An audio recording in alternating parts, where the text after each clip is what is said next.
Alrighty, everyone, welcome to the meeting on local water done well. I'm just going to start us with a karakia. E rā, I tami nui te rā, whiti mai ruka, whiti mai raro, kia pia titi, kia wana titi, kia rito titi, kia tāo mai, te Māori, humie, huie, taikie. Alrighty, brilliant. So we'll get straight into it. Apologies, I don't think there is any. We don't have community boards in attendance today. Public forum, there is nothing. Urgent business? No, Mind and Nature. Councillor Biddington, yeah, thanks.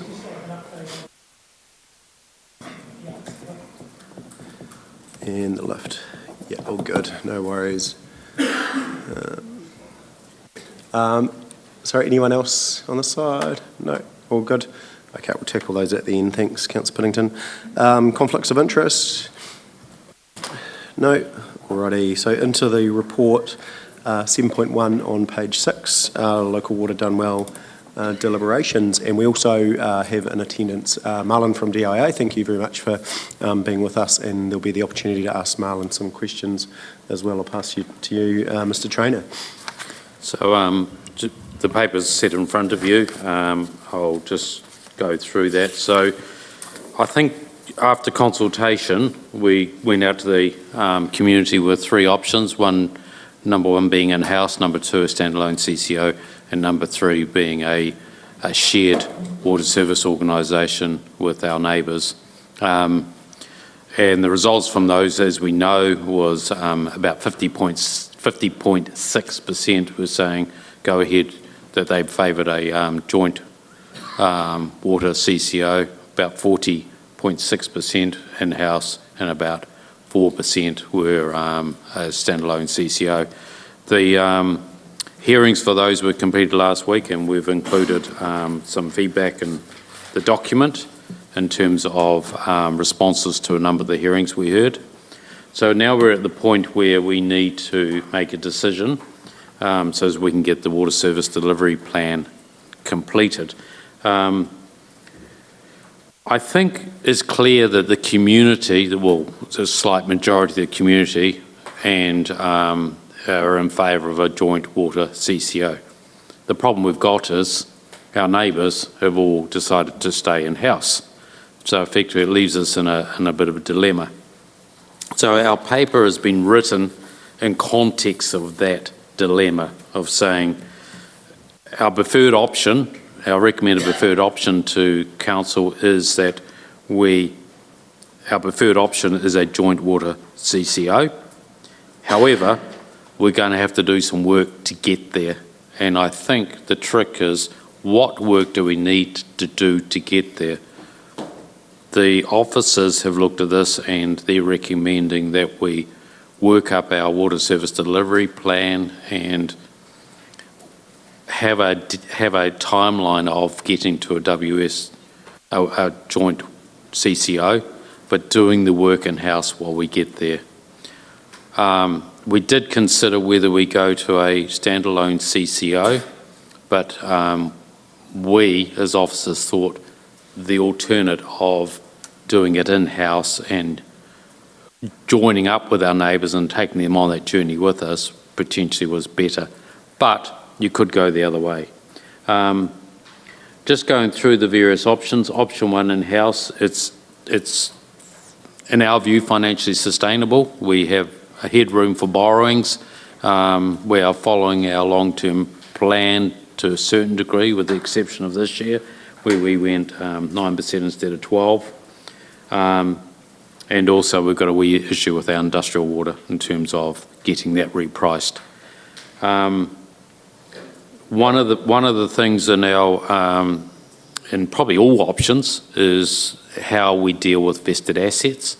So during this process with our consultants, we've concentrated on the cost to the user, to the connection, whereas we haven't put enough emphasis on the P&L and also the balance sheet.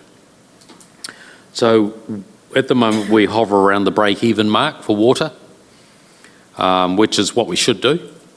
However, when you take the vested assets out that are non-cash items, we have a cash deficit.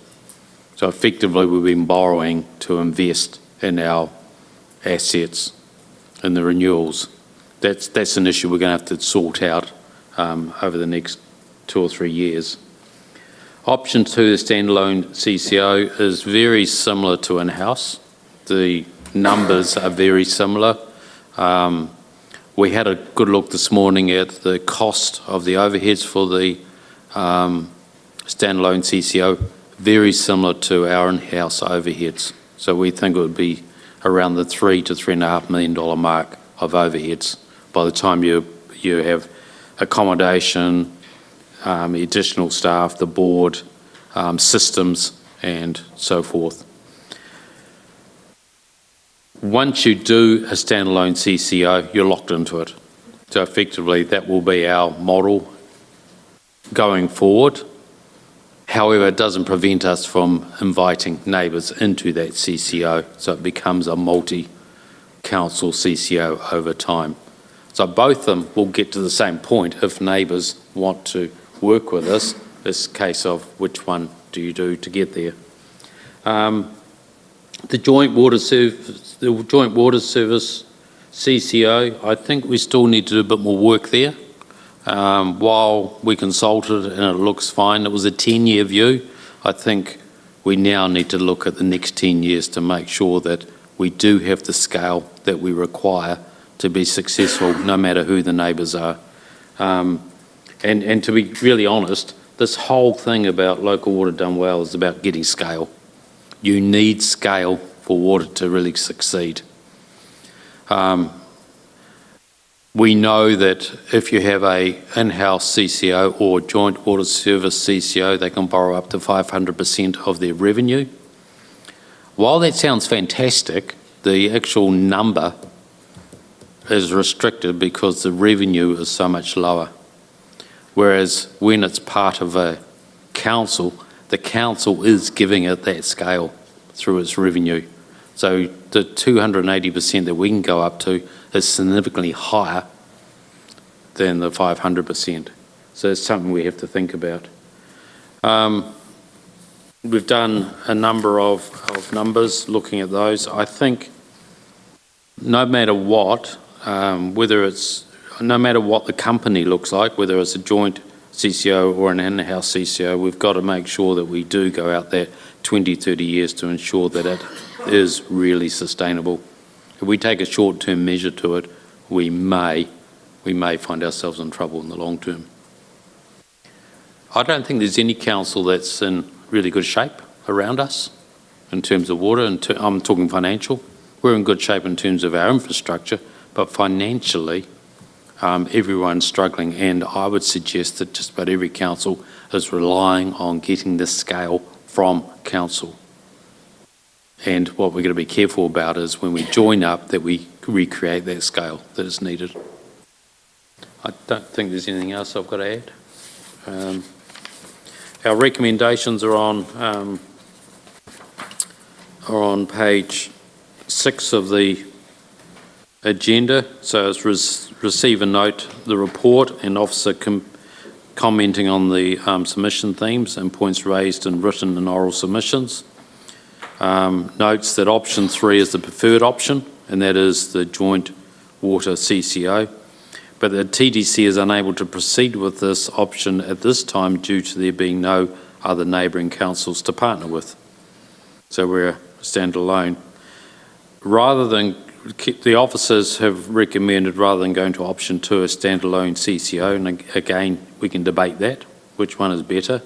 We've called it 3B, which is a proposed model and implementation plan for delivering water services for inclusion in the water service delivery plan, which will come back to council for approval on 26th of August, confirms in principle support for the primary in-house delivery model with the intention of transitioning to a joint implementation of water services delivery pending due diligence and agreement from willing neighbours, endorses the continuance of governance and officer engagement with neighbouring councils to progress the possible future establishment and implementation of a joint water services council-controlled organisation and resolves to keep ownership of stormwater assets and management of stormwater in-house.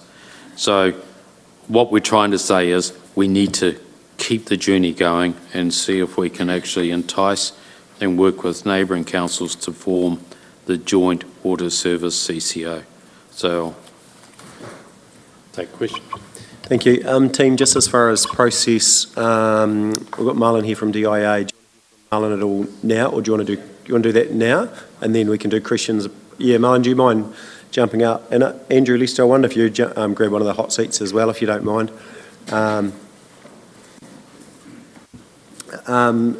Yeah, so there'll be a few questions, Marlon, but same challenges across the country. So maybe if you could give us a bit of an update to, those councils that have gone alone, and where the challenges are for them, scale. And I guess the other thing I just wanted to note is New Plymouth, slightly bigger than us as far as a council, but same challenges in that their smaller neighbours aren't probably mature enough to make that decision yet, have voted to go a CCO but leave the doors open for other councils. So that's sort of the direction that they've taken. But I'll pass over to you, Marlon, and then I know there's a few questions across a few things, such as the 500%, borrowing. Will that be enough into the future? Those sorts of things. Okay, thank you. Thank you, Mayor. Kia ora, Marlon Bridge. I'm the Chief Technical Advisor for the Government on local water done well through the Department of Internal Affairs. Just a little bit of background. I've got 20 years of water experience. Came to this program under Three Waters and then subsequent change to local water done well, and came to the program as Acting Chief Executive of Watercare. So I know this guy well. And you've got a really good person here, so thanks, just add that bit. But for me, having had now 5 years inside the wheels of government to try and work this through, and the last couple of years in local water done well, yes, there are a lot of challenges. Just to paint a high-level picture, of all the councils that are out there, 80% of them will form a council-controlled organisation. And it's no happenstance. The legislation is driven to favouring a CCO as an form. And when I look at the objectives of local water done well, and I go back to, while the government might be implementing this, these are what the councils wanted themselves in the implementation of local water done. So I think that's really important. And the first one was around local decision-making, local control, really important to the principles of what we're trying to achieve here. Second principle was higher standards of professionalism. So this is why there are, considerations around independent boards on CCOs and their role in making water good and shipshape for the future. The third component was greater levels of collaboration, or councils working collectively together. So there's no misunderstanding that we are trying to encourage that, and I do commend this council, Mayor and councillors, around your efforts to try and bring together councils in this region. I think you've done a great job. Unfortunately, we are where we are for now, and I think there are other elements that will change potentially the landscape in the future, and we can talk about that more. But the final factor was around consistency, making sure that everyone is the same in the delivery of water services across the country. And to that end, concepts of economic regulation and water quality control have come in. So you'll be familiar that we've had regional councils, and they've managed the quality of, the safety of the water, reliability of the water, protection of the environment, the safety of disposal, all those key aspects. Now, economic regulation is a little bit different. We are probably the last first world country in the world to have economic regulation, which is surprising, but we've done a really good job in the absence of it. Unfortunately, we are right now, and a lot of it is underinvestment in the future of water services in New Zealand. But there are some challenges with what economic regulation brings. So in a nutshell, and I'm not sure how familiar you are with economic regulation, so I'm going to talk in the absence of someone saying, please move on. There are three key concepts that they'll look at, and it's all from a consumer perspective. I'm just really trying to make this simple. price, quality and future-proofing are the key things that the consumer considers when thinking about water services. So quality is obviously, safe, reliable water, discharges that are, healthy for the environment. Future-proofing is the planning for the future, ensuring that the services are resilient. For example, emergencies, climate change, the like. And the final piece is price. Price is often considered too high or too low, but the key parameters that support that are, the topography of the area, the population service, the efficiency of design planning, innovation, product selection, performance management. All those things go into what economic regulation would consider important in determining price. Right now, every council, I could give you name a situation, I can give you with this. So for an output water services that would say is pretty standard and vanilla, it's very complex in the way it's dealt with across the country. And as a part of the output of this process, right now we're standing at about early 30s in terms of the number of entities that will form as a result of local water done well. From 67, I'd say that's an achievement. Majority of those entities that are looking to be part of a grouping are in the North Island. So 44 entities will become 15. And in the South Island's a little bit of a different story. So, 23 will become 15. And obviously you're aware of the challenges in trying to work with your neighbours and others to try and form these relationships. So I appreciate it's really tough. Just on the impact of what legislation will bring though, after the 3rd of September, it's a different story for a lot of councils. I wouldn't put you in that category as Timaru, I just want you to be at ease. But there are some challenges financially, as Nigel mentioned, around what it looks like and what good looks like. And the fact that you've been trying to form relationships certainly helps in the conversation. But ultimately, there is a process, and that process talks about the production of a water service delivery plan submitted to the government for review by 3rd of September. And the key criteria in that assessment are financial sustainability, investment sufficiency, financing sufficiency, and environmental compliance. So those are the 4 big key topics we're looking for. Obviously, under financial sustainability, there are a whole heap of things, and affordability is one of those criteria. So there is a framework. The team should be familiar with what's in that. There's no secrets, but I just want to give you a real clear picture here. So in terms of what economic regulation looks like and what good looks like, the concept of a regulated asset base might be familiar to a number of you, but that's how typically economic regulation occurs around the world. And they form a view on what your assets should be worth, and we could assume it's book value here for Timaru. Then they take a percentage of that and they say 2% of that should be your depreciation. So if it's a 50-year asset, your depreciation should be 2%. And then 2% of that again should be your OPEX. A very efficiently run operational entity for water service delivery would typically run at 2% of their regulated asset base. Then within that, you'll have the remaining 2% is made up of 0.5% in relation to overheads that support the operating costs. So around 40 to 50% of your OPEX, less than 1%, should be in relation to those support overheads. And then you've got financing costs. And, many councils I've been to are scared of debt. I know this is not the case here because I know your numbers. But in the context of what that debt should be servicing, it's always about growth and levels of service, typically, because the OPEX, the depreciation, should be covering your OPEX. And I know your OPEX, actually here your OPEX is 2%. You're bang on the money. So you're running the networks to the standard that should be expected of a water utility operator or service. So you should be commended on that. But ultimately what you've got is a revenue of 6% against that asset base, 7% if you're a growth council, but in that ballpark is what good looks like. So I just felt it was important to paint that picture as we start talking about and you start giving me questions and I can start answering in the concepts of what economic regulation is. But yeah, look, from a government's perspective, having 70% of councils work together is a really good outcome in terms of local water done well and achieving one of the objectives.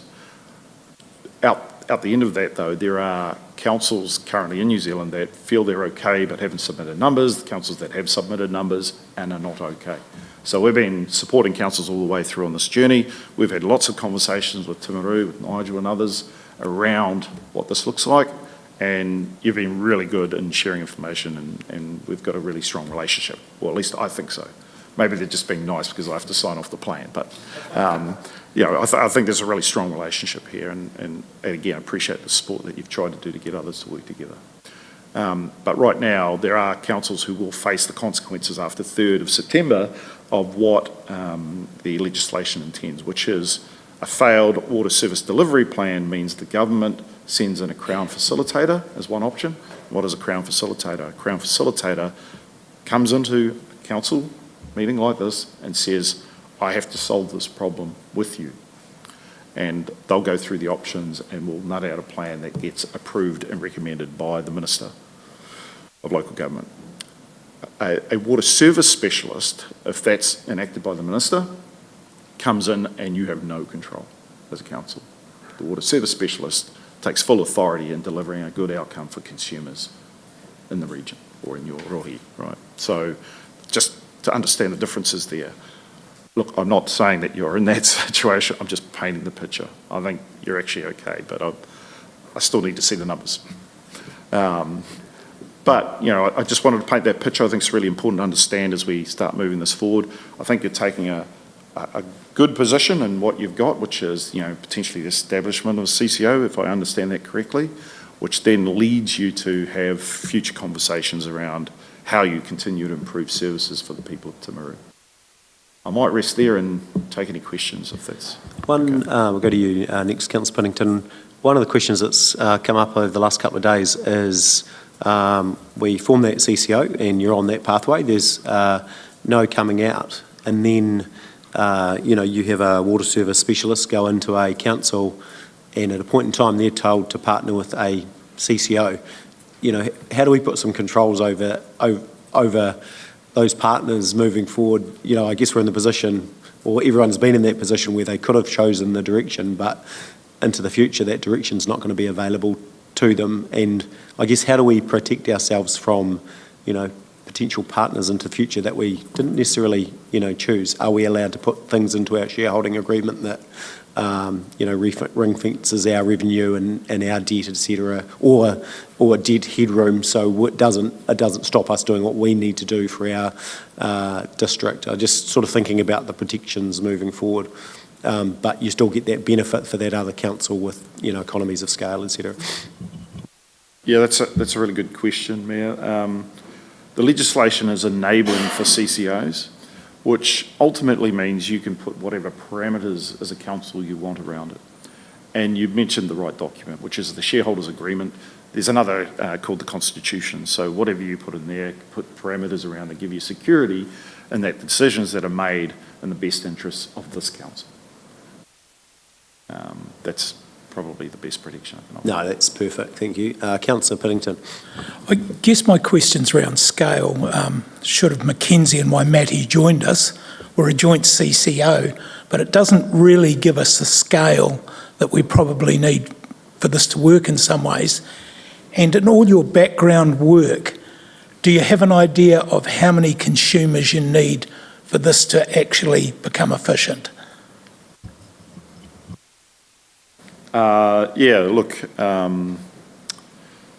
Let me give you the ultimate answer, right? For all the countries that are the same size as us, and it's Wales, Ireland, Scotland, they only have one water company, right? And it's regulated, fully regulated. So everyone gets the same price, it's the same approach across the whole entire country. We're not there, we're nowhere near there, right? So as someone who's been in the water industry 20 years and been in small water entities and large ones, the largest one in water care, I've seen the benefits of what scale brings. I've seen the benefits of specialisation. You get skills that you wouldn't normally have if you were a lot smaller. So what is ideal for New Zealand right now? I would say it's around the 200,000 population mark.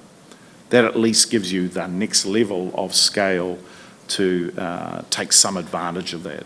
But then saying that, I would say any CCO, and I've set up 6 of them in the last 20 years, any CCO that we've set up, or any shared service arrangement that we've offered, we've saved at least 15% on day one.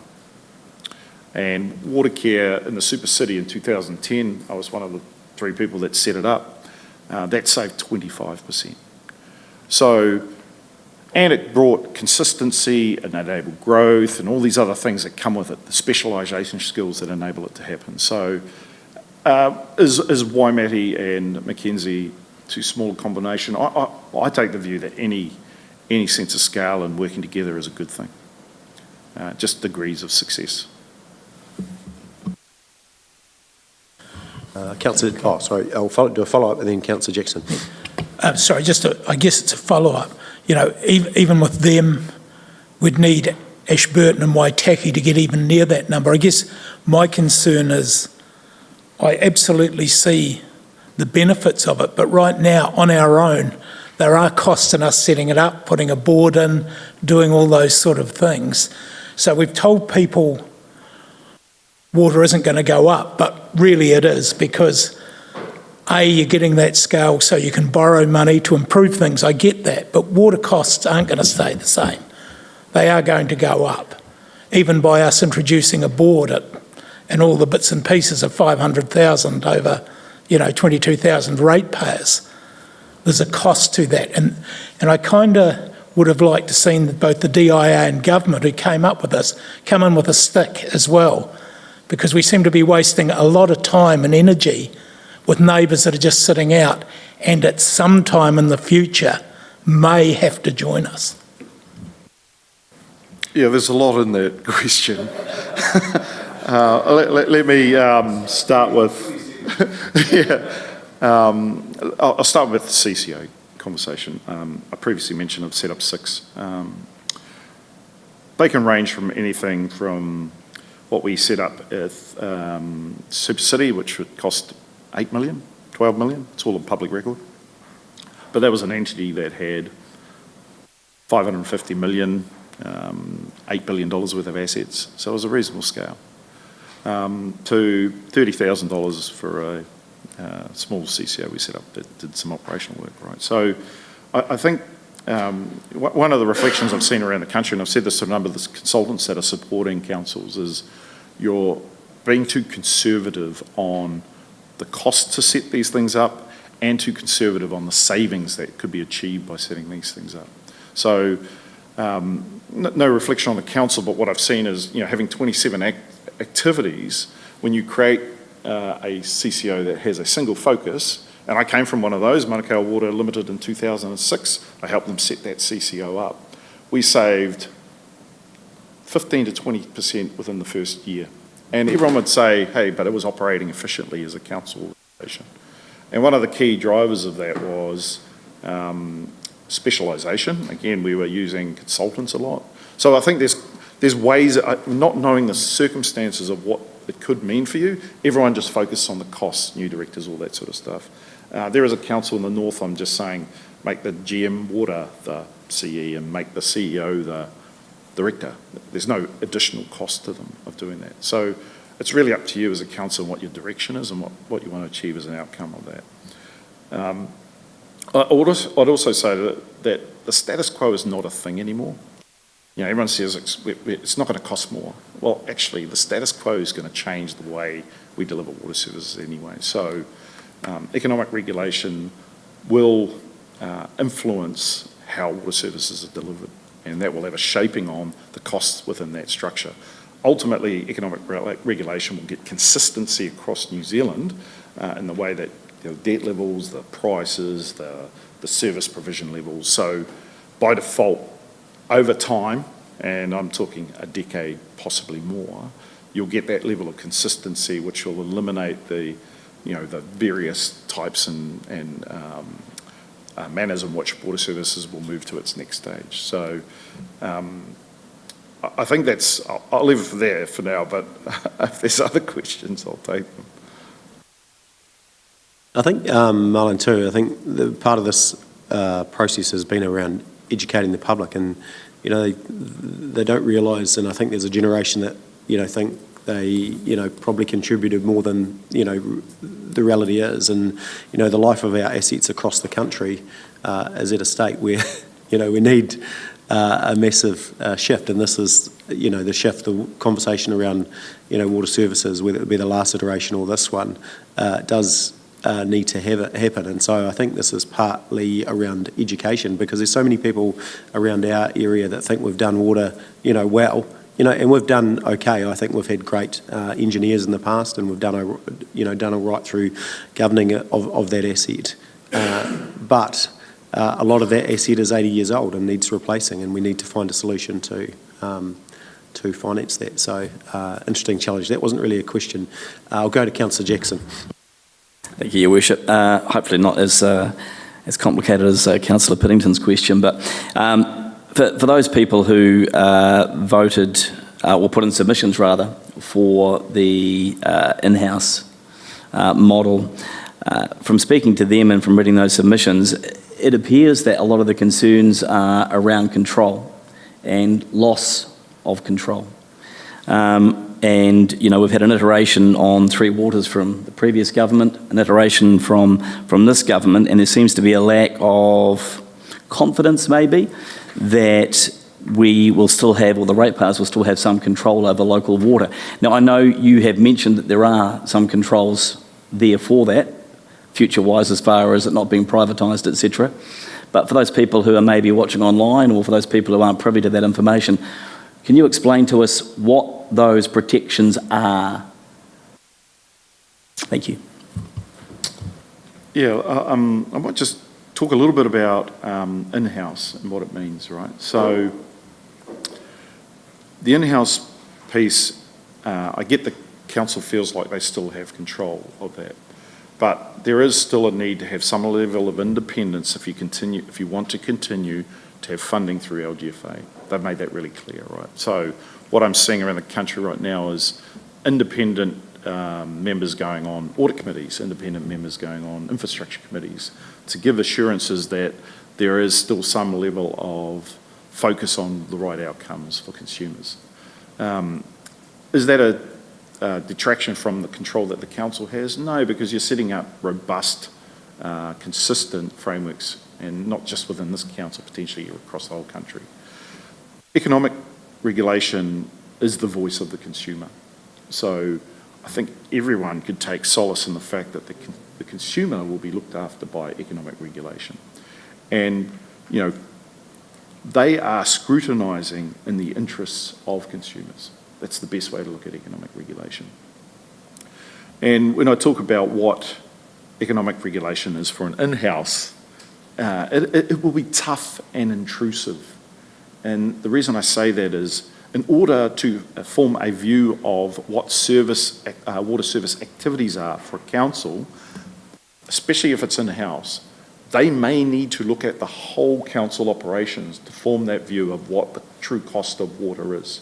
So if it's shared services with finance, payroll, whatever it is, IT, HR, those things need to be scrutinised by the Comcom to form a view that water has been appropriately ring-fenced so that the revenues it collects and the money it's being spent is going into the infrastructure that's required to support that community. So that's a really key aspect of why there's been some focus to not necessarily independence, but separation of the activity. Because the independence piece is, and the lack of control, actually, as a shareholder, you write the terms and conditions of what that water service entity does, whether it's in-house or as a CCO. And we've talked about the constitution, we've talked about the shareholders agreement, and you'll have potentially shareholders representation groups on overseeing these things. So for me, I'm not so worried about the control aspect. I think you'll have more than a substantial control. In fact, you'll have as much as you have now. You'll just have another partner in the mix called Commerce Commission, who are the economic regulators. And they'll have a clear mandate. Remember, the council still continues to do the planning of water services. This is just a delivery vehicle. That's all we're talking about. We don't have any control on what it does and where it does it, just when it does it. And that's the important piece of what a water services CCO or water services entity does in terms of delivery for the council. What about the future, though, going forward? What about privatisation? I mean, what controls are in place to stop it being privatised in the future? And I think that's a question that's being asked too by the community. Yeah, that's an excellent question, because the legislation under the Labor government had there would be no privatisation, and that continues with the National government. So there is no one is talking about privatisation. Everyone is talking about local delivery to the best we can achieve within the constraints we have. Thank you. Councillor Pye.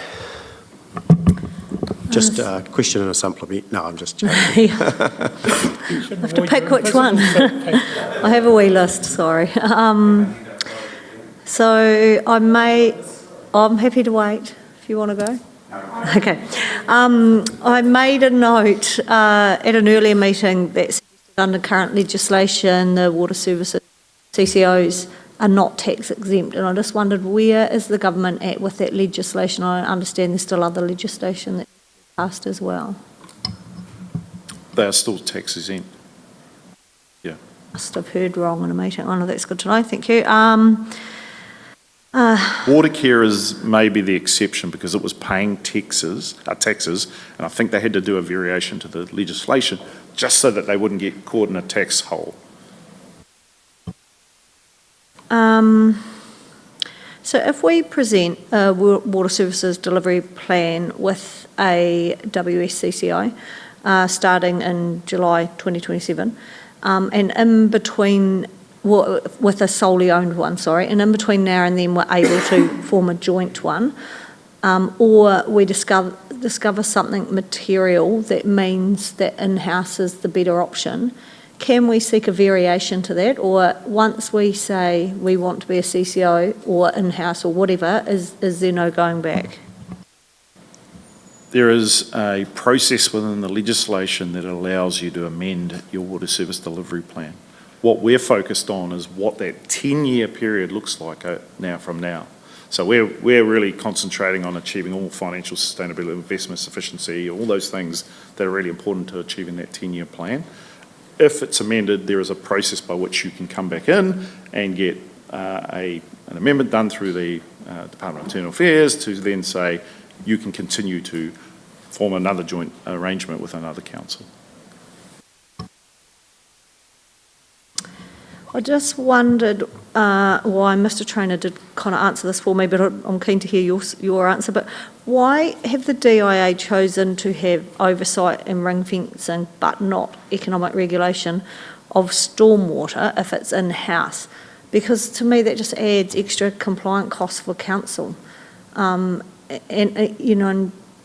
people don't really pay per unit for stormwater. Economic regulation will be across all three waters. I think it's just timing, because the main focus is water and wastewater.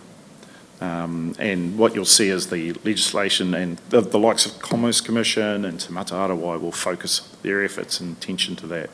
In fact, stormwater is not really regulated like economically in many other jurisdictions around the world. We've gone from behind to ahead, if that makes sense, in terms of the way we're looking at it. So stormwater, the intention is it will be, but it might take 5 to 7 years before someone actually gets serious about what it looks like. Thank you. I've just got a couple more. Will the any WSCCO be required to fully fund depreciation from year one? And if that's part of the financial viability test or the economic regulations, will that standard apply if you keep it in-house? Under economic regulation, all water services entities will be required to fully fund depreciation. I think the question that you're asking is the timing, because yes, with the customer in mind and the impact of it, you wouldn't want to say next year your bill's going up $7 million. So I think there is some recognition that your plan that if you're concerned about that and decide that you need to do it, should stipulate how you will achieve that as an outcome. The scrutiny will come from us as to whether that's reasonable in the context of the situation you're in. So I can't give you a yes or no answer, but funding of depreciation will definitely be considered as part of it. Even if you're in-house? Even if you're in-house. Perfect, thank you. And my last question is, how did you come up with the 500% borrowing figure? What kind of modelling did you do on that? And will there be exemptions, or do you see that figure lifting if it becomes a handbrake to regions, districts getting their water development done? Yeah, I'm going to sit here as LGFA for a minute. They are the ones that came up with the 500%, but the rationale, I can talk in an international context. So throughout the world, up to 600 is seen as an optimal target for water entities. And the rationale is you want an asset, if an asset has a 50-year life, you don't want to keep the average age of your assets at 1. That means you're spending all the money all the time to keep them really young. So an optimal age is around 38 to 42 years. So there's about 10 to 12 years, 8 to 12 years remaining on that asset. And what that then allows you to do is leverage your debt to a point where that's an appropriate level. And that's somewhere between 20 to 33% of your asset value should be your debt number. So I'm just using best practice parameters, and that just so happens to be somewhere between 350% and 500%. So in relation to that, if your debt is linked to your income, is that I kind of feel like that might be a driver if you've got a big capital project coming up and not a lot of headroom, is to not keep your income, your water charges low, or that's going to be overseen by the Economic Regulation and the Commerce Commission? Yeah, it's definitely an economic regulation question, but if you apply the same concept, what it does is it drives the behaviour that says we need a commercial solution, right? Too many times you see the big number come in and then it triples, or people are just, without commercial tension on it, and that's what the regulation framework allows for, you get innovation. That's the theory.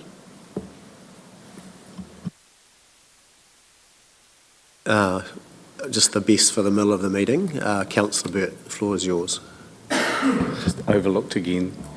Look, it doesn't really do too much of it. I mean, most of my learned colleagues asked plenty of questions. Hey, get on with it. Yeah.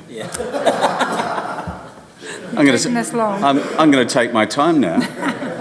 I'll start with a statement. So here we are today, because it'll give context to my question. Here we are today in a situation where we've got to make a decision for something that later will go to a plan that will be reviewed, including a lot of these other councils, that will either sustain or fail based on the quality of the actual plan in itself.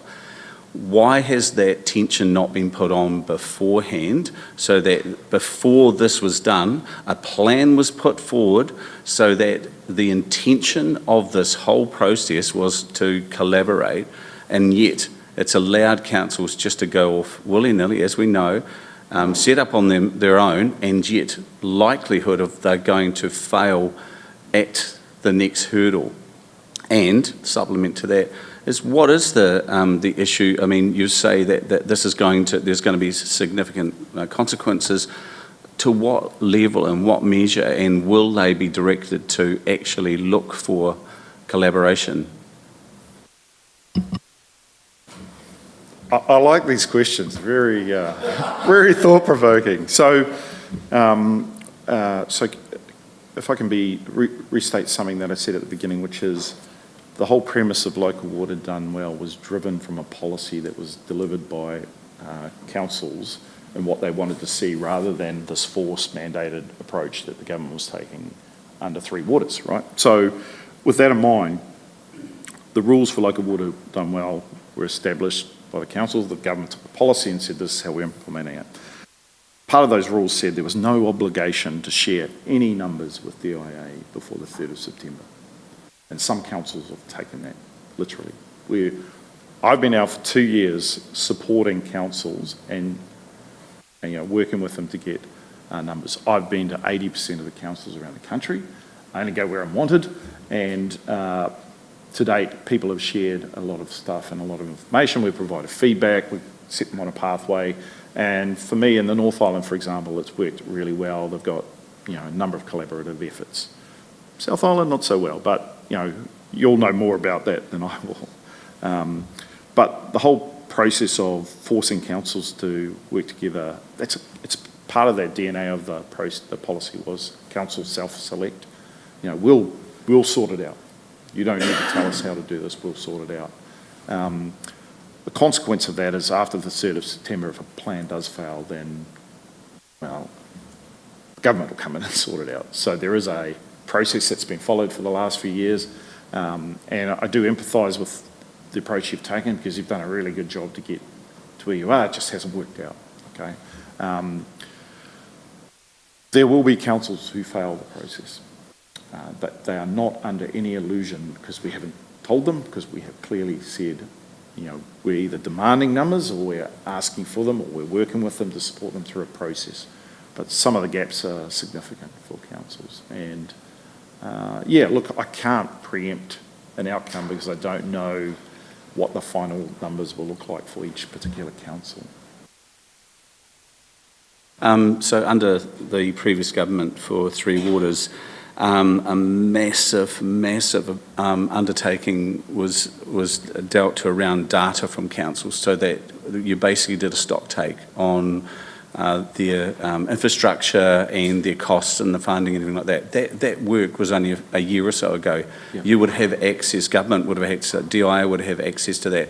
So without having to actually go and ask for them, there would have been transparency over it, because under the previous government you didn't get anywhere unless that was done. So it would have been, I would have thought, a really good position to actually, when the journey was happening and councils were offering up that they were likely to go on their own, that, hey, actually based on what we know already of you, this is likely to be a failure unless you come back. And I can say that we have used that information. So Waikato Waters is a great example of 6 councils that have come together. We basically sat down and said, you were likely to achieve sustainability in your own right. And in fact, 2 or 3 councils won't get you there. Really, you need to sit down as a group and figure out if this is the right pathway for you. So we have helped without being too instructive, if that makes sense. We've just said, look, we do have the information, we've got it all. We've shared back a lot of that information to councils themselves. So I think we've done as much as we could without being intrusive, because like I said, I've only gone to places where I've wanted, and I can name a number of councils who don't want to see me or anyone from government. Thank you. Just a follow-on question from Councillor Burt.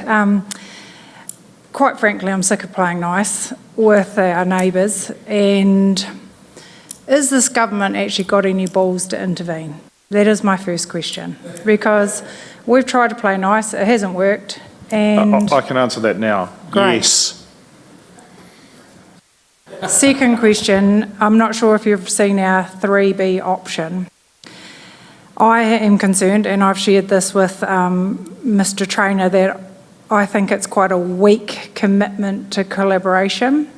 And so do you think it's likely an intervention would actually happen if we haven't got measurable progress towards a joint CCO? I'm not sure what your 3B option is, but I'm assuming it's setting up something for future. It's an in-house, but with the in principle to work our way towards a joint CCO with our neighbours. Yeah, look, I think there are a lot of challenges with in-house if you're genuine about trying to form a relationship with other councils. And the reason I say that is it takes a little bit of time to work through what that is. Clarity around a CCO enables you to quickly move and be agile to a new relationship should it pop up. That'd be the only advice I can give you.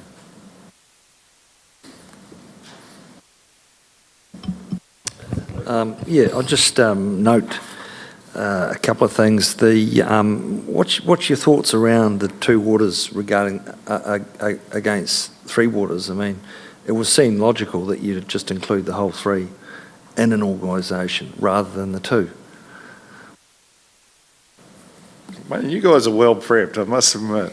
So I've got some views on two waters and three waters. So majority of, if I look globally again, the majority of water companies are two. It's very few that are three waters. In fact, I can't name any. But the challenge with two waters and three waters is for some councils, and I'll put the lower 30 councils in New Zealand, stormwater is one person, half a person, a $50 budget in one council, so it doesn't make sense to keep it. What makes sense is to keep the planning and monitoring and the overflow, all the flood management, all those aspects are really planning activities. So it does make sense to do some of that. And it's a range. So I can't give you a one size fits all, but up the chain of what better looks like is maintenance is done for three waters within a two waters organisation.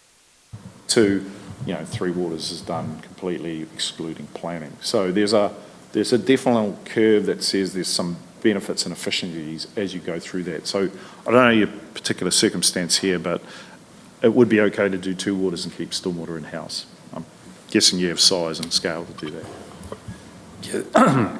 Sorry, we had, and where we've gone through is on the recommendation is that stormwater stays in-house, but it doesn't preclude, as Marlon said, that if there was an entity that it would provide that maintenance around it, so the pump stations and a few of the other parts, but because of where it's right across everything, like the multi-purpose areas, that makes more sense keeping that within council. I guess it does provide $5 million worth of targeted rates. So therefore times 5 is another 25 million headroom, if that was to be a concern. I also note if councils set up their own in-house, they'll pay slightly more for interest on borrowings, is that right? As in the interest rate from the LG to the tune of 0.05%. In-house, that won't be correct. It'll be under your current... It's the opposite. Yeah, it's the opposite technically. It's the opposite. The CCO gets a slightly higher interest rate charge than a in-house. I would expect, and having seen this around the country, that over time there will be a benefit to a larger water entity in procuring the amounts of money we're talking in terms of infrastructure. These are blue chip organisations, almost monopolistic, if that's the word that I could use. But I don't think financing anything that these entities would do would be a problem. Yep. And I guess you mentioned 2% is what the capital or the overheads or internal charges should be, perhaps potentially for a water organisation. Is that what you're saying? I said 2% of your regulated asset base is best practice for OPEX. Right. And then of that OPEX, 30 to 50% of OPEX should be your overhead component. So what's that? Maybe another 0.5% or 0.8%. So if we've got income of, say, 33 million.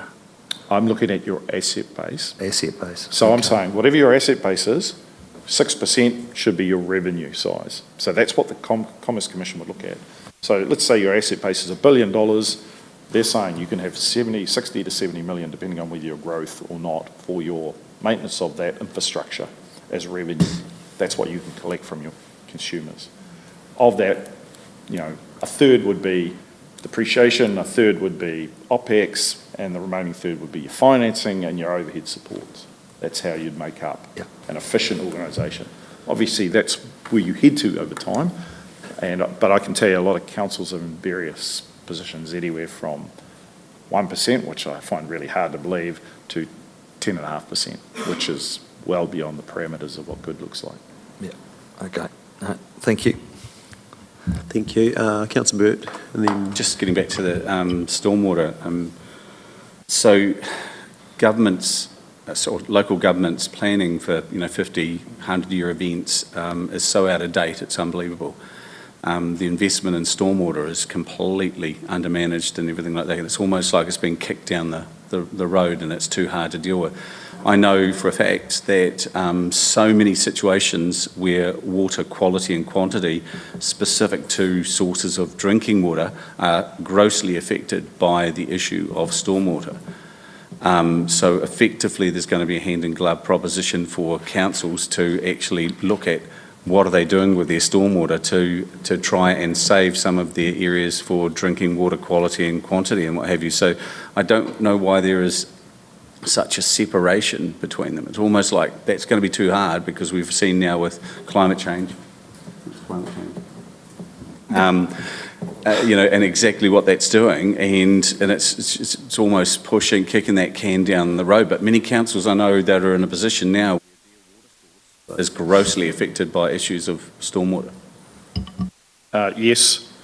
I think that's the whole thing about council choice. I think what you're raising is what we should be talking about.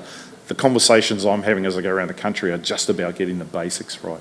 You're talking already into future-proofing, strategically about how we should be managing these resources and whether we use stormwater for drinking water or how do we get stormwater out of the water that we are drinking, right? So it's all those are what I think has come out of creating specialist functions. They start asking those questions. They start drilling into what is really important. And you mentioned about control for councillors and water services. Most of the councils, and I oppose this to a lot of councils I go to, and I say to them, how much time did you invest in water in the last month? How much of your council meeting was water? And you'd say now it's a lot, but I'd go back 5 years ago and be lucky to find 1 minute of it. So for me it's like, is this the right thing to do? Yes. Are those questions that you're posing, do they need to be answered? Absolutely. I'm still building blocks to get the foundations right. Councillor Shannon. Thank you, and thank you very much for this. This is answering a lot of our questions. Reading through all of our agenda prior to now, of course, and what we've been going through the past few weeks and watching as our friends have dropped off the radar, my largest concern would be, although I absolutely believe in the value of the joint CCO, my concern was what scale we do need to achieve to actually realise the efficiencies and those savings, and that's the governance aside on those benefits. And just for clarity here, what I think I'm hearing from you is that there is benefits to significant scale, and the closer you get to the larger your scale, obviously, the better the benefits. But what I'm hearing is that any scale under a CCO model is better than in-house, and that's what I need to be clear about. That's what I'm saying, absolutely, and all the experience that I've seen and having done this a number of different ways, whether it's shared services or taking over contracts or establishing multi-CCOs, and seeing international experience. I've been to 100 water utilities around the world, right? And that's the privilege of being in the largest water utility in New Zealand. Our peers were not within New Zealand, but internationally. So yes, is the answer. You can see definite scale at any level, as long as you've got the right leadership and making sure that happens, and the right governance in place. Councillor Pye. Have you seen any examples where councils have individual CCOs but have joint boards? So, for example, if Waitaki set up a CCO, we set up a CCO, but they're actually governed by the same board? That's a really good question. So Waikato Waters and EOI Waters, which is Hamilton and Waikato District Council, are looking to have a joint relationship at a board level. And that will likely move over to Tauranga once they've figured out their pathway as well. So you could see common directors at a governance level there. comment. Appears to me that if we want scale, then what we are proposing to do with Mackenzie and Waimate and potentially Waitaki is flirting around the edges, to be honest. And quite frankly, if we were of a mind to have a joint water CCO, there's already one set up in the South Island, in Selwyn. We'd have to debate bringing them in the tent and saying, do we actually go bigger? Kaikoura, Haranui, Selwyn, us, and whoever else is keen. Because working with the willing will get you there quicker than trying to spend another 2 years trying to convince someone to come in. I just think that possibly we need to change tack fast. And that would get you up to that 200,000 or 300,000 in no time at all. Without the southern councils, there is Haranui, Kaikoura, us, Selwyn, that would definitely be willing partners within Canterbury for a discussion, probably tomorrow. And then you look at the Mackenzie, Waimate and Waitaki that may get told anyway, so they might be their unwilling partners within Canterbury, which should give you 200k for people, basically. Yeah, okay. Sorry, what about Ashburton? Like, they shut the door very early. Do you think there is an opportunity to go knock on that door again? Another bridge. Look, I think there would definitely be an opportunity through that process. You could reach out, but at conference, Haranui, Kaikoura are willing for a discussion. They know they know that's the right path, but they don't have scale. So they're wanting further conversations. Councillor Piddington. Yeah, look, I agree with the CE. We need that scale, otherwise we're just tinkering. And the other thing I'm worried about, Marlon, is year 11 and 12 and some of those smaller council plans. There's probably a lot of spending hidden from you guys. Part of our process of evaluation is what is not only in the plan, but what's not in the plan. So I wouldn't be too worried about that. But if there's a hotline, you can ring me if you want to let me know what's up there.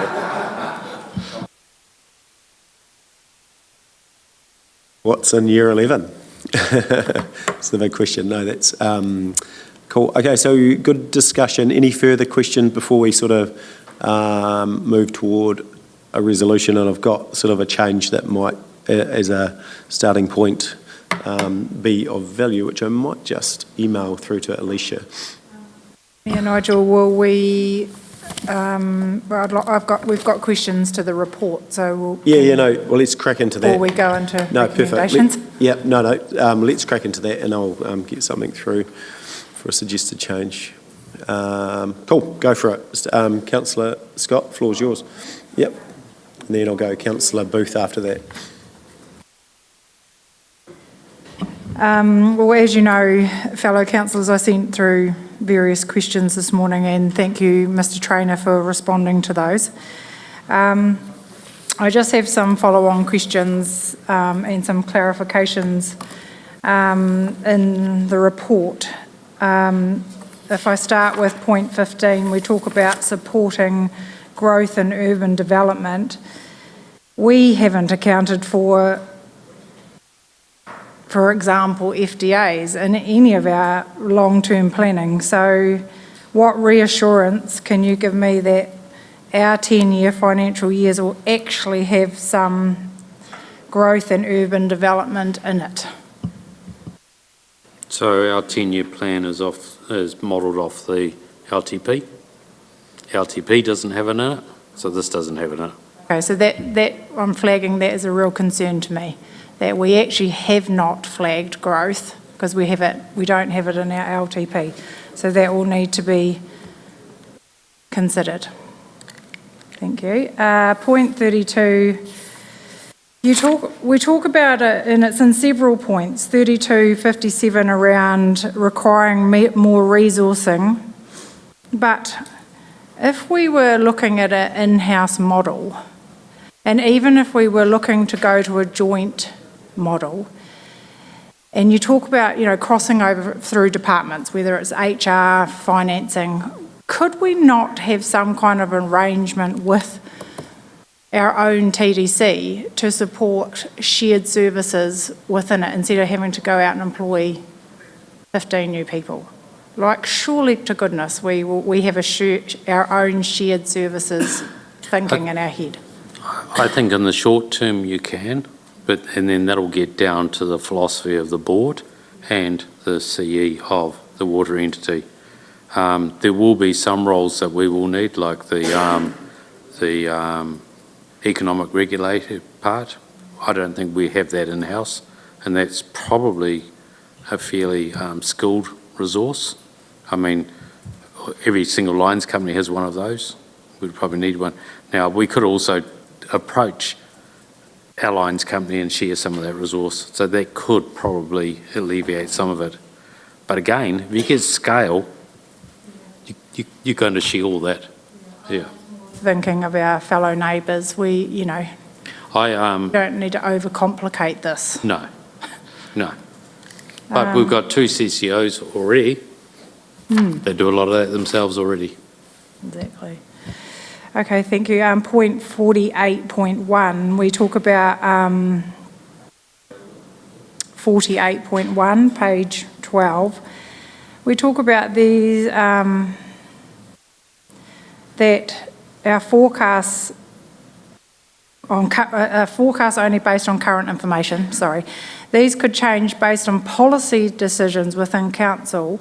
I just wondered, can you give me some examples of what policies would need to be changed? I was struggling to look at our suite of policies that, can someone give me a couple of examples of what would need to be looked at? It's not so much policy but how those policies are delivered by the council. So say if you went out and cancelled the Claremont project, that would quite significantly change the financial basis of it. So it's your policy decisions rather than the actual standard policies themselves. So what you're saying is what decisions we've made now? Yep, Okay, or by you. the independent board of a Yes. CCO at some Okay. point in the future. Okay, got that. Point 54, you talk about council would be overall in a slightly better position depending on what debt was transferred into the new body. I would have thought all of it was transferred. So when you say depending on what debt, what does that So we're still going to do mean? that work. So effectively, when Three Waters were going to happen, the debt was separated and that was audited. That needs to be reviewed. We've got to make sure we've got the right amount going across that relates to our water asset. We've got numbers in here that are based on those, and we think they're accurate, but it still needs a full review. And there are also some assets that are going to end up having a debate over whether they should go or not. Work will be done leading up to the report on the 26th of August. It will be part of the implementation plan. Okay. Bear with me, team. I've just got one left. Point 70. This is just going to the report that's coming to us on the 26th of August. In this report, you talk about we have currently not budgeted for any of this work. So my expectation in that meeting on the 26th was, in order to budget for this work, what are we going to cut? Because we don't have any money. So what is your expectation for that report? Are you going to bring us a suite of things to say this is going to cost $3 million, so now we're not doing At the moment, whole lot of the water service delivery plan, we're writing that in-house. So we have the staff, and that's the intention, is to write it in-house. Wasn't what we were going to plan on doing, were we? Or is that a new decision? I think we were going to get some assistance from consultants, but we think we've got enough information to do that ourselves. Okay, thank you. And we still have a period obviously till transition of a sort of year and a half too. So there is And time. then you've got 2 years to transition. Yeah. So there is still some time, but it'll need to be kept, move at some pace. Who I think, sorry, Councillor Scott, was that your fault? Thank you. I think it was Councillor Booth next. Were you ready? Or were you okay? I guess those numbers that you've got in the report on your spreadsheet, were they based off the annual plan that we just approved the other day? So the revenue was based off the long-term plan, but the expenses, because we made significant reductions within the expenses, they have been modelled in these numbers to flow on with an inflation number going forward. So they have been adjusted from the LTP. Oh yeah, okay. They just seem to appear slightly different. So I just used obviously I was trying to ratify or just work out where you got your numbers from. But you've sort of split out personnel costs, and then you've put other expenses as 8.8 million, which it doesn't show up in the annual plan. Or have you broken down the wages and the suppliers costs to get that number? We've pulled the annual plan apart to have the water and the water service and the wastewater as a separate, essentially a cost centre, and pulled those numbers and added them together. So they've been pulled out of the annual plan numbers. And the vested assets, how do you know what they're going to be? Have you got an idea what they're going to be for next year already, or? No. So that's based. So the revenue side of it is based on the long-term plan. And so what headroom is that showing that we can borrow at up to? If you scroll down, or not scroll down. 45. Microphone. Headroom in 2026 is 45.7. Headroom in 2034 is 49.1. So it goes up and down depending on what's happening. Now, the revenue is really important there because the vested assets, at 4 million, that's worth 20 million of headroom. So if for some reason the vested interest, is that correct? So if for some reason nothing happens out there and we get no vested assets, then your headroom's cut in half. I think there's some opportunities though with revenue in there where there could be some smoothing, and there's still overall some lowish numbers, or very low single digits, which I think there's some opportunity to. Inclusion of the stormwater would give us another 5, wouldn't it? Potentially. 5 times 5. But there is vested assets in the stormwater as well. Right. Yep. I think what we've got to be working towards is making sure that if we include vested assets, it should be running at a surplus equivalent to that vested assets. At the moment, it's a break even, including vested assets. So there's no reason why we can't work towards it over time. Right. I just note in our report we got from Martin Jenkins back on the 6th of May, and which we went out to consultation. We used for that. In-house delivery, it mentions the significant investment is required over the next 30 years, with projections showing over 930 million of capex is required. Investment beyond 34 is anticipated to be further pressure on the affordability of water services, retaining that in an in-house environment. So I guess there are pros and cons of both. And I think I do note that some of my fellow councillors are concerned about scale, but regardless of scale, our gentleman here from the IS has indicated that we should be actually receiving benefits of 15% roughly, even if we just did go into a CCO. And I think that for the setting us up for the future, while it may not be financially beneficial in the short term. In the long term, it's the right thing to do. And unless we're separate, we're operating separately in a CCO where they are nimble and have the ability to accommodate other parties, we're not going to be ready to go.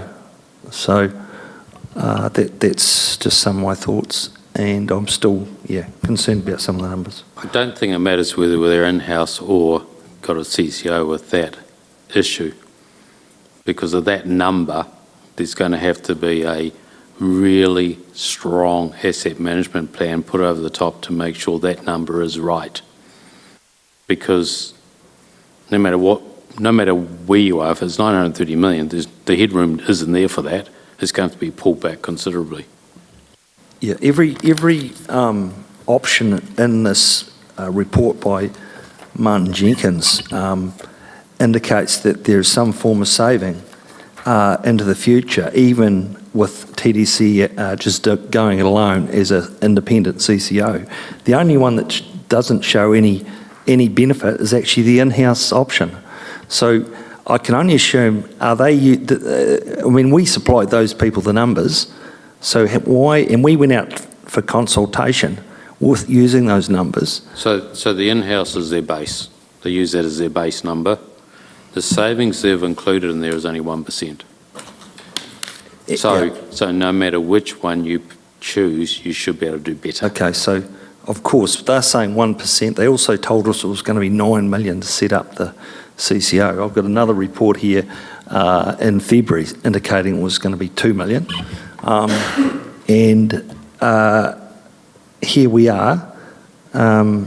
Everything seems to be contradicted. And so the baseline numbers that we've been using, you mentioned that we're going to have a 1% or 2% saving, but we've just been told it's probably going to be more like 15%. So I think it's them being risk adverse and they're being ultra conservative because they're giving information around the country and they probably want the next gig around the corner. And to Marlon's point, that was your point made earlier, wasn't it? Really conservative numbers. I've done these, and I know what the savings look like, and, theory is a great thing. The practice is different. Under the original one, there was a lot of pushback that the efficiencies were overestimated. So I think you're seeing the swing back the other way.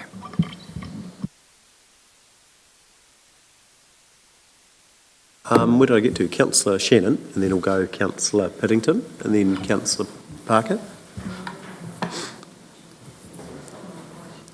Oh, okay, we'll bring back a reply in a minute. Councillor Shannon.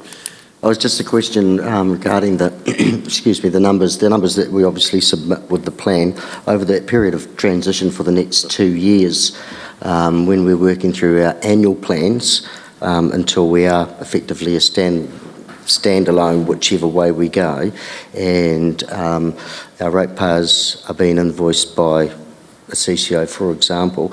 Now, how much movement do we have in variation for the numbers that we'd have submitted over the next 2 years when we're working through the AP process? And I'm just thinking about rate setting and the likes. And as things change, of course, Andrew, how much give is there either way after we've submitted our numbers? Depends on how much DIA hold us to what's been listed in the Water Service Delivery Plan, will be how much play you would have in those first 2 years. I have a view of that. Our Water Service Delivery Plan should be aiming at a break-even for the water service delivery before vested assets, which means that will drive the percentage increase needed for water. I know that finance will struggle with their models to do that, but and that's what we should be judged on then. Right. So because you've got to get it to that point so there's the CCO is going to be successful. Set up for success. We need to get set it up for success. drive towards the appropriate depreciation amount. Might not be tough, but no matter what, the same consumer is going to have those costs, so you may as well start it tomorrow rather than in 2 years' time. And even if you keep it in-house, it's the same issue. It should be exactly the same numbers. Yeah, I think that's the some of the transparency our ratepayers Which means that the overall general rates may be less. Where was I? I might just go to Councillor Parker because I think you had something to comment on. Thank you. I would be struggling to support to set up a standalone CCO at the present time when we can continue to have further conversations with our neighbours, and we've heard clearly today that size is important. And if we did a standalone CCO today, that kind of cuts us off then maybe if we wanted to join an already established CCO with someone else. So I think it would be better to continue with the conversations. Yeah, I think the decision today in those conversations, I think it's all tied together because we've got a 2-year period to establish. So I think that's just part of the work program over the next 2 years. My thoughts, why would we put the efforts on doing a standalone CCO as our preferred option, and then it would... I think we'd... I think we've got to keep our eyes wide open of what's around us in the next few months, and the conversations that for districts that are already set up CCOs that we may want to join rather than form. Yeah, So, I think these early conversations there won't be any duplication of work. So once we make a decision, we can reach out to the Selwyn team. I know they've offered to come down. We can reach out to Hurunu Kaikoura. We're still having conversations with our other neighbours. So do you want to just for, Alicia, are you able to put that resolution up? Just a proposed change. So I took out, I don't know, 2 and 3, I think, and oh, have you? I can just read it if you like. Looks the same. It's not, trust me. Here we go. There we go. Okay, so I'm going to try and get it up. But so it's the council receives and notes the report, which is unchanged. The big change is in 2. So approve the establishment of Timaru District Council Water Services Council-controlled organisation. I took liberty of putting a name in there. I've called it Aoraki Water Services Council-controlled organisation. Up for debate and possibly talking with Arawhenua a bit for inclusion in the Water Service Delivery Plan, which will come back to council for approval. So that gets us on the journey. That doesn't say it's a single council, it just says it's a council-controlled organisation, and so that continues us on the journey for I think we were heading anyway, and happy for us to look to edit. And then there's 2, so I've narrowed the 4 down to 6 down to 4. Just wait till that's all up there.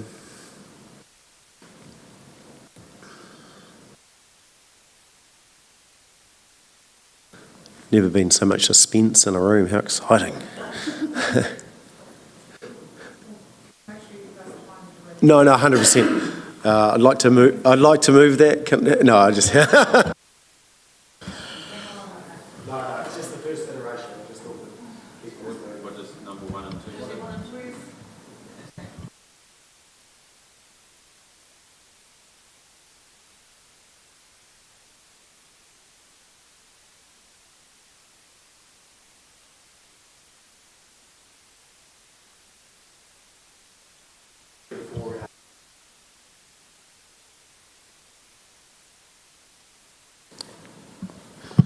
It's only a minor point, but I don't want to be too geographic specific, as in neighbours or Iraqi, because it might put people off. I'm all for it, but I think our conversations should be focused on the willing rather than the resistant. No, 100%. I just thought it might be fun to suggest.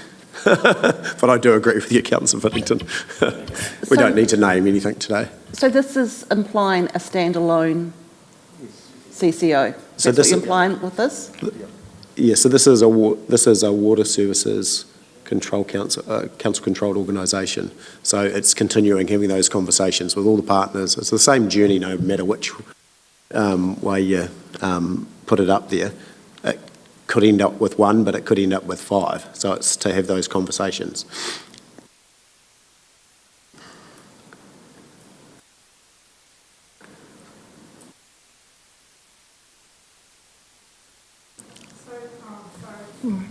So that, I'm a bit confused now. So this isn't a joint, so we're moving away from what the recommendation is in here, which was a joint water CCO.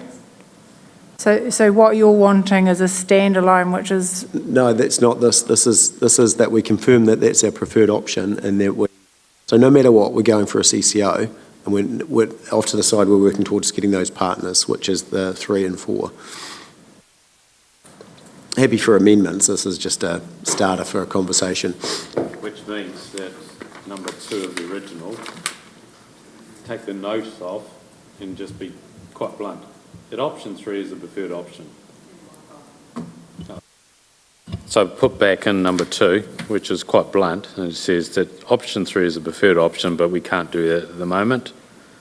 And then number 2 up there becomes 3. So what do you say, putting 2 back in? Yep, which is that one there. But take off notes. That option 3 is the preferred option, which is your joint. No, but you need to get rid of that altogether, because that is unable to proceed with that, but we are proceeding with it. It's a work in progress. Well, that's the And standalone. I agree, Mr Trainer, that was in my, Mr Trainer, that was in my email this morning about that, and so I agree that it should stay option 3 as the preferred option, but that TDC is unable to proceed with this option at this time due to there being no other neighbouring councils to partner with. I think we all agree to that, which was number 2. No, I actually don't think we did all agree to it, did we? Because that basically says we're in-house versus... No, the next part is in-house. Your number 2 takes over then. Approves the establishment of Timaru District Water Services Controlled Organisation. Oh, I need to look at your other number 2.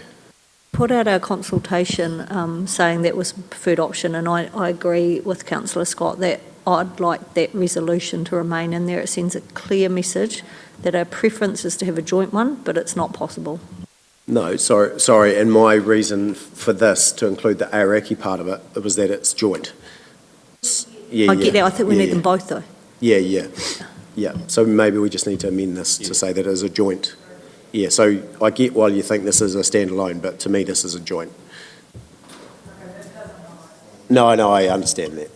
That's why it had. And we've got a 2-year transition plan. Yeah. Councillor Pye. I'm actually in favour of setting up a CCO, whether it's standalone or with others. Obviously, with others is a preferred option. But what I'm still struggling with, which Councillor Booth was alluding to, is we had this Martin Jenkins report in May, and we seem to have forgotten about what was in it. And it clearly set out the risks and mitigations of each option, and it clearly showed savings even under a single CCO. In other words, we don't need the scale. Scale will give us more savings, but it showed that we would get savings even with a single CCO, and that is in the long term. Yes, there will be additional cost short term, but we need to be thinking long term. I still think we could end up in 2 years' time and still have no friends. So, and then we're no further ahead. And if even a single CCO delivers savings, why wouldn't we just want to get on and do that? And I get your point, Councillor Parker, about why would we want to do the work? We should keep the door open. But I feel like some of the reason why we've failed to get the other councils on board is because they couldn't see what the constitution would look like. They couldn't see what the board matrix or your director makeup would look like, and they couldn't see what the shareholder council would look like. If we start working on those things, it might answer a lot of their what-ifs that they've had. And so I just think we should crack on, actually. And my final comment is we can't expect a different result if we keep doing the same thing. And this is our opportunity to set up future generations with some great change and some long-term savings. And I just think we should get on with it. So just to, Alicia, can you put the other 2 back in and then make the 2 3, and 2, which will be 3, amend. Sorry, too much fun. 2, that will be 3. She understands me. She's worked with me long enough. 2, that will be 3. we change that to either single or joint. Yeah. And that would cover those points. Have you got all that? Could you just read that back? Opportunity, anybody can see where we're at and we're moving on. And it'll be helpful with those discussions.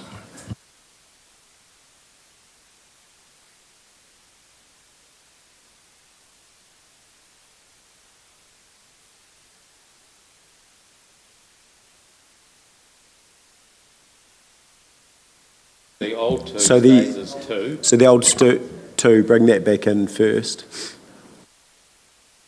Yeah.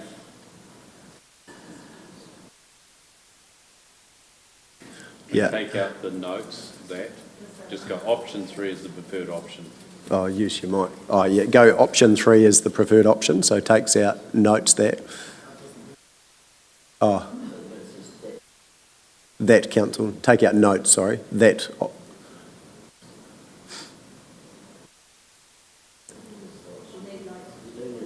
Yeah. Sentence starts with that council, so you need notes. Some clever comms guy must have written the resolution in the first place. So I think we need to put back notes that. Is that what you're saying? Yeah. Sorry. Put back notes that. Have been, yes, but I've sat here before and looked at recommendations that have bit us in the bum because they didn't have the intent. So Can I suggest we say confirms rather than notes? Because the can I- sentence starts with that council. We need to say something. Confirms notes. Can I read with the whole thing? That I don't care whether there's notes or not, that option 3 is the preferred option. In the interim, TDC will establish a standalone CCO to then move to a joint CCO.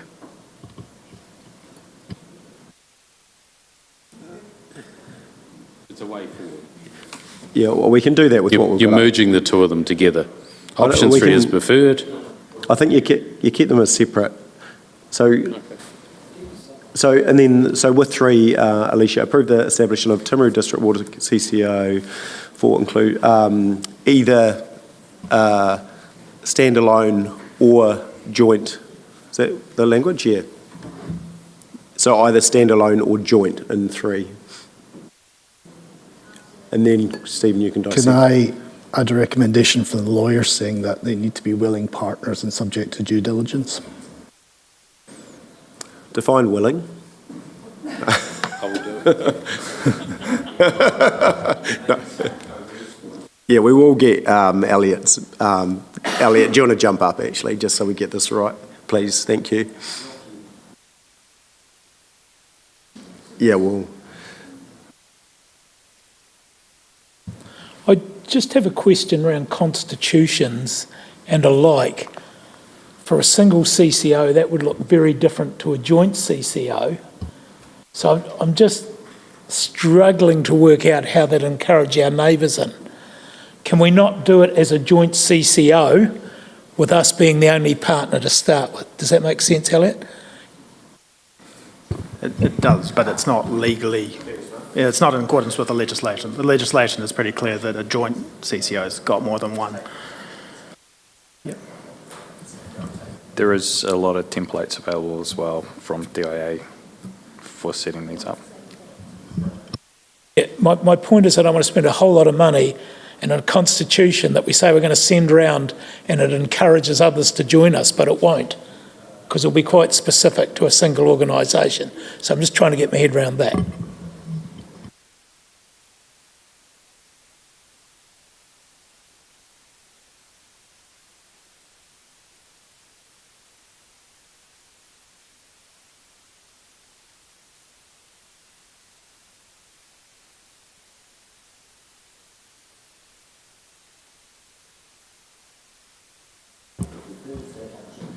Oh, okay, perfect. Confirms that. Yeah.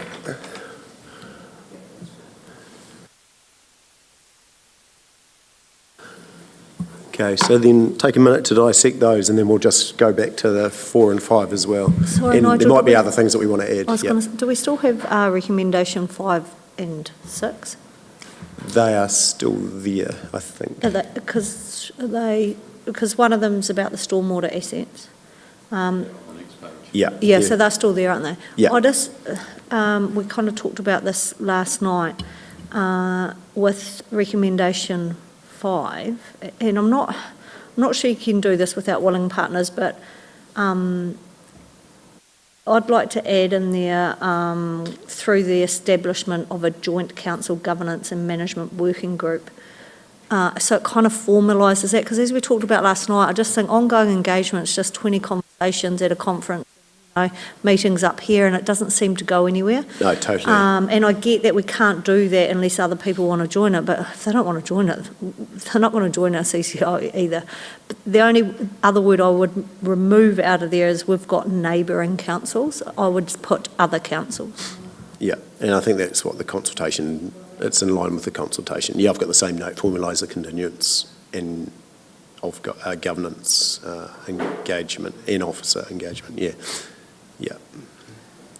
I would support that, Councillor Pye. I think if we're getting serious, then we need to be setting that up. And if we can't set that up, then our answer is, yeah, absolutely. I think the neighbouring part was in there because it lined up with our options, and so, No, I'm but I talking see about what the you mean. joint. Yeah. Alrighty, so 1, 2, 3, we're okay with those, and then we'll jump to the next. So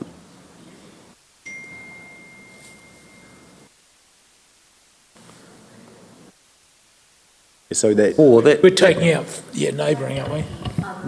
You take that out, number 4. With other...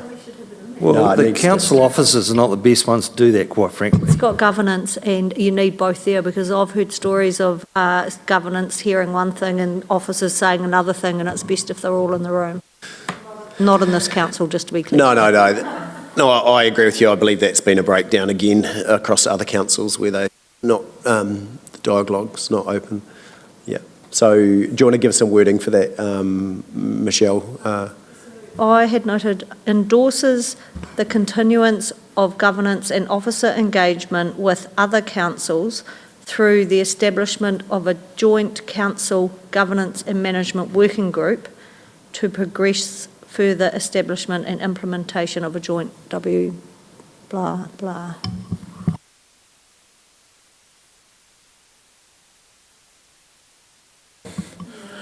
I guess the only thing with that is our neighbours have all voted no. Yeah, others.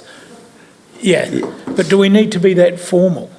Yeah, I think so. So it's just to hold them.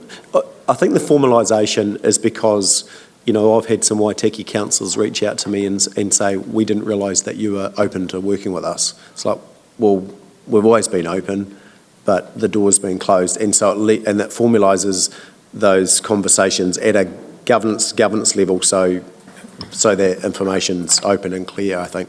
And that's the point, to try and get around that. So I think it's worth noting. What rock were they under?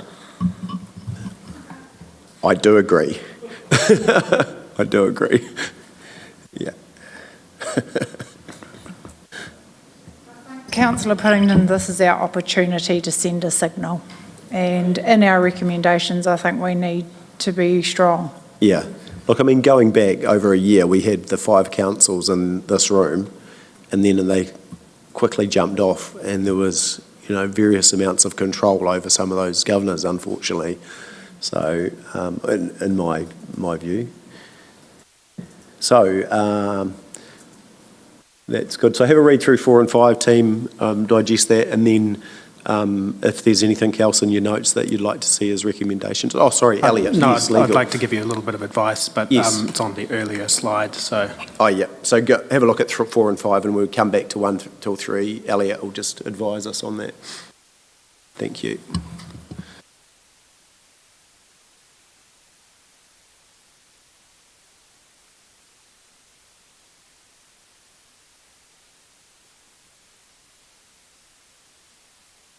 Just out of interest, how many people do we have in our stormwater services, Andrew? 2. Sorry. We've got 2 directly in stormwater, but we also, within our reticulation team and wastewater treatment, the operation of some of those assets. And also don't lose sight of the roading side of things as well. We have where we control the sumps and the stormwater leads, etc. So.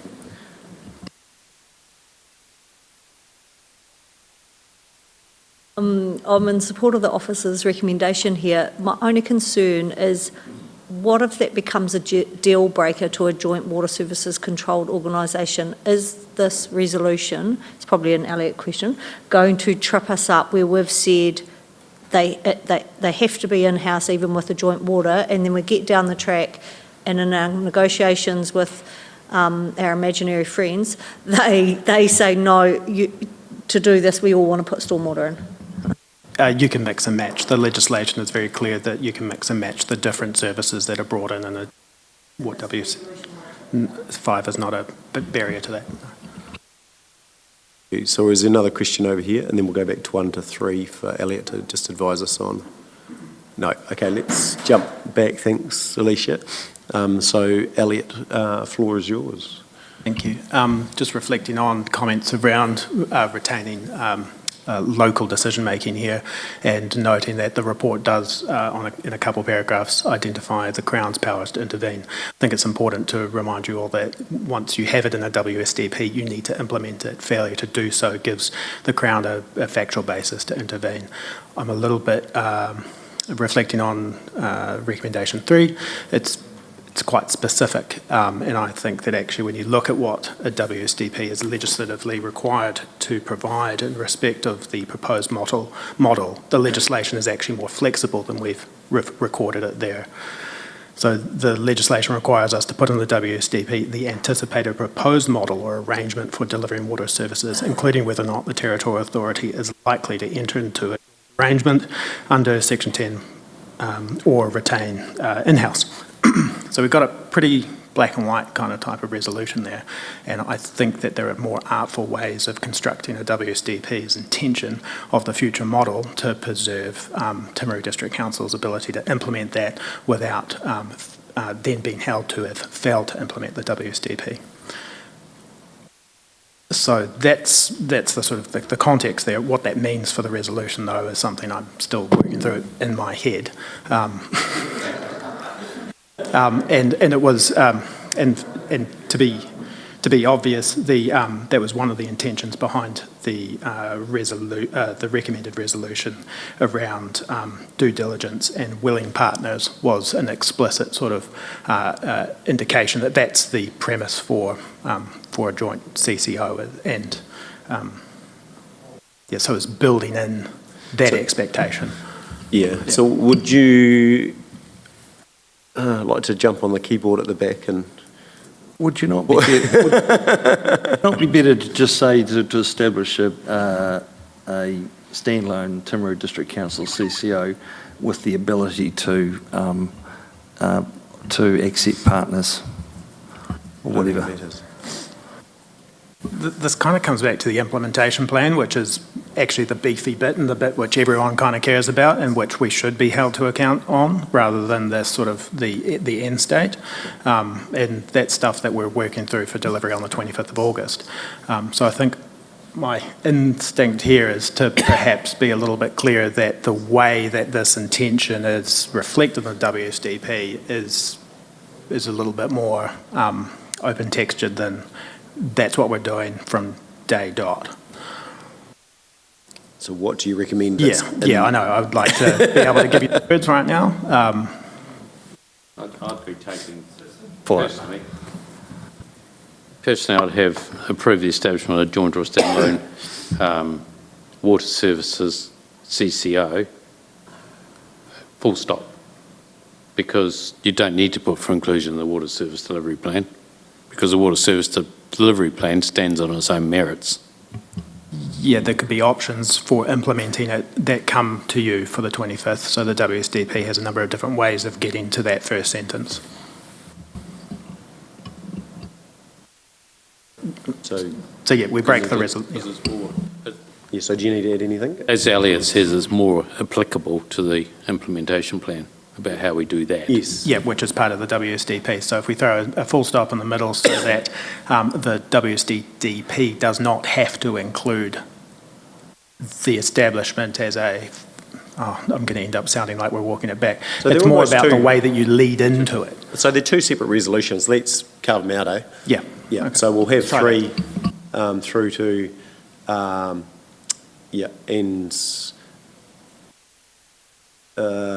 so approve the establishment of joint or standalone Timaru District Council Water Service, council controlled, full stop, and then 4 will be, officers will, will deliver water services, delivery plan, not deliver, we don't want deliver with delivery, do we? We'll report on the water service delivery plan for approval on the 26th. Yeah, sorry. Oh, yes, yeah, thanks. I would suggest number 4 is direct officers to finalise a WSDP based on this model for adoption in the 12th of, or whatever the date is, 26th of August meeting. What number was that on? That's for Alicia, wasn't it? H. It was H, Alicia.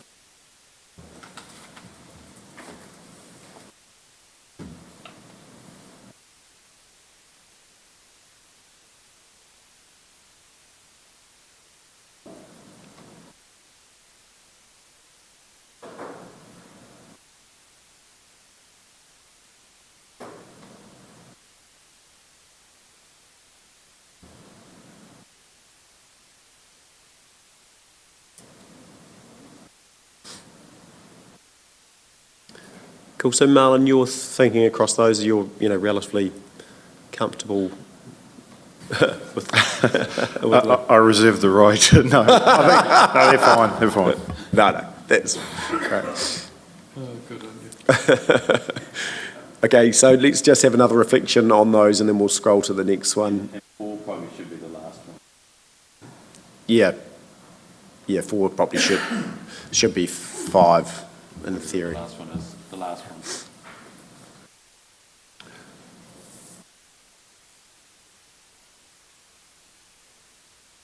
Yeah, just keep it 2 slides and then it'll be easier, won't it, in theory? So these your back end.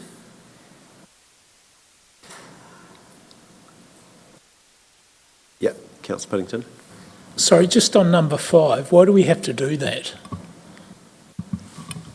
Sorry, I can't. Because to someone's point across the thing, someone might come up with a wonderful idea and we add that to the organisation. I think because we've decided to keep it in-house, it's not a decision that we can't make in the future, isn't it? So, Highlighting on that, there's a 3-year, so this is the stormwater inclusion. Yeah, we're required to undertake a stormwater plan within 3 years, and that's a nice time frame to revisit that. thank you. So, Elliot, from your point of view, you comfortable with where we got to? Yeah, look, I mean, the devil's going to be in the detail around the implementation and giving you the confidence around milestones with that. Yeah. Okay, no worries. So is everyone comfortable with what they've seen in front of them as far as the 6 resolutions? Yeah, happy to move. Councillor Pye, happy to second it. Any further discussion for or against? No. If not, I will put the motion. All those in favour, please say aye. Against? Carried, unanimous. Well done, team. Thank you. And thank you, Marlon, for being here in person to help support that. That's fantastic.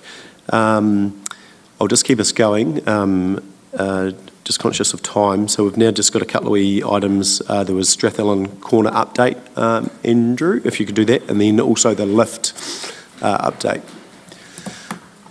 So thanks, Marlon. I'm not sure if you've got yeah, if you've got to shoot away, thanks. We appreciate your support.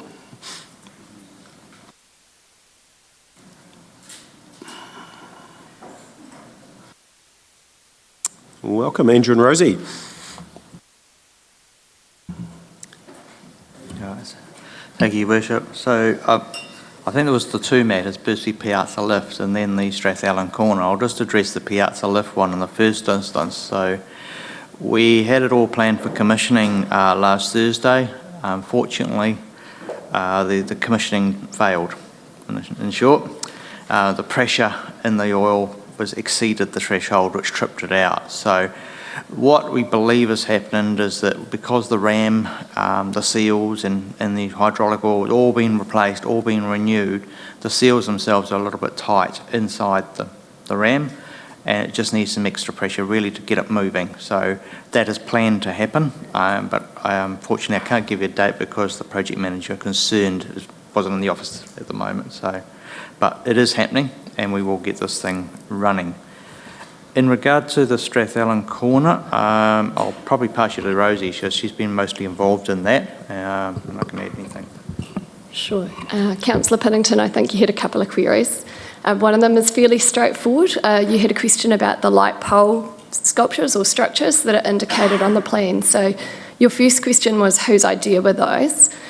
So an aspect of our scope was that we wanted the area to be, low crime and safe for members of our community, and therefore the vision of lighting was important. So having lights was our idea. The specific idea of incorporating a cultural design element came from WSP. Arowhenua have since vetoed the idea of the cultural design element.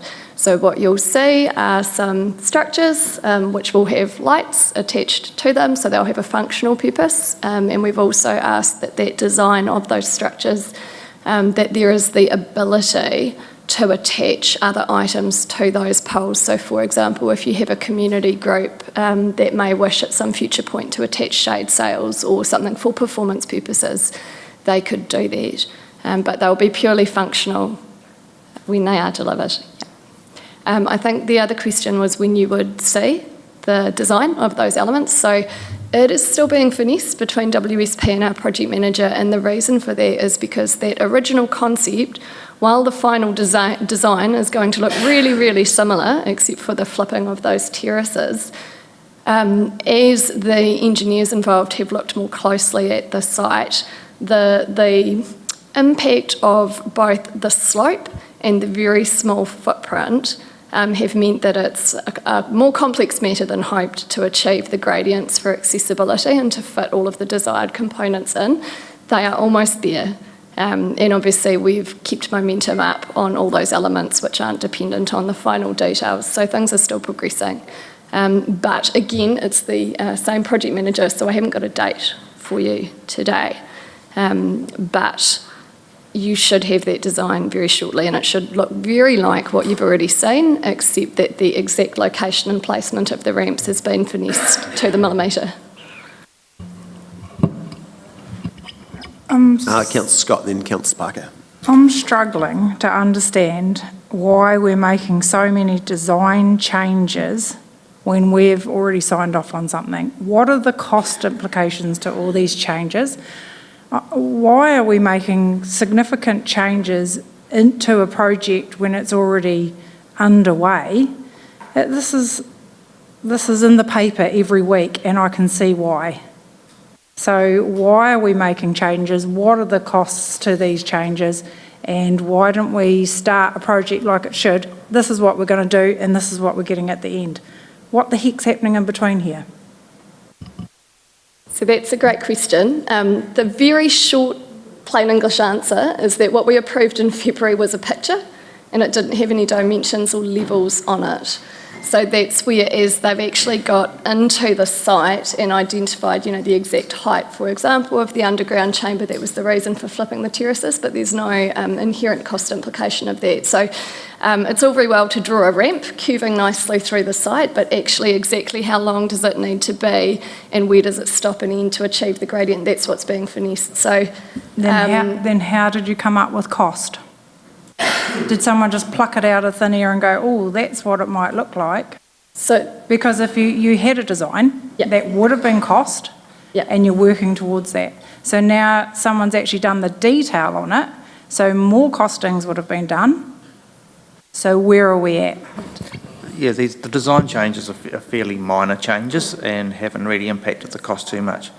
We're flipping a terrace, we're changing the curvature. Instead of curving inwards, it's curving outwards. So, yeah, much the same quantities. So the costs were estimated based on QS numbers, and we're moving forward on that.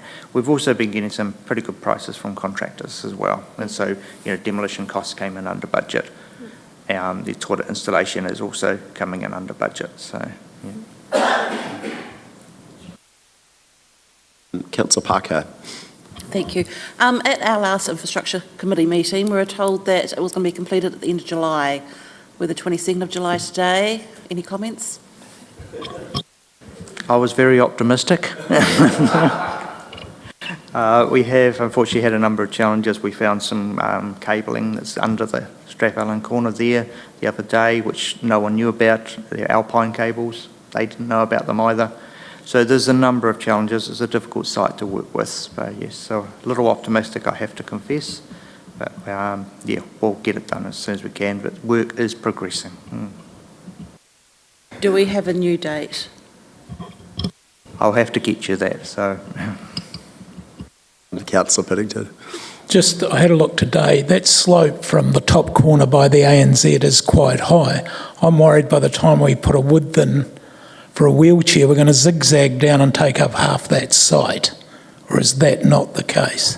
no. So, to the point that Councillor Scott raised as well, other than the terraces changing the shape of the curvature, everything else, when we give you the final detailed design, will look to a layperson like the original concept. So it's about the exact curvature of the ramp having flexed ever so slightly, or it being a few centimetres longer or shorter. The ramp will still, one of the things that Whenua liked about the original WSP design was the shape of the koru, or the spiral through the site. So those elements will look as you are expecting them to look.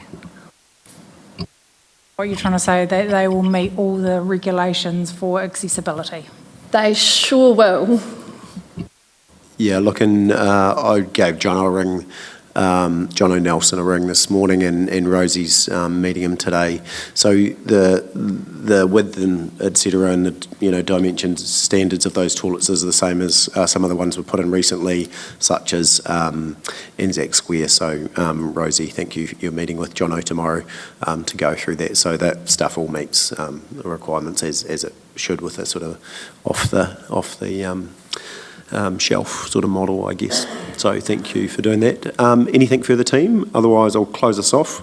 That's probably the biggest decision of the triennium, water conversation. So lots of work to continue on moving forward. But I thank you for your involvement, and both staff as far as that conversation, members of the public that's showing such an interest in something that's so important. And I've got to say, well done to my governance team.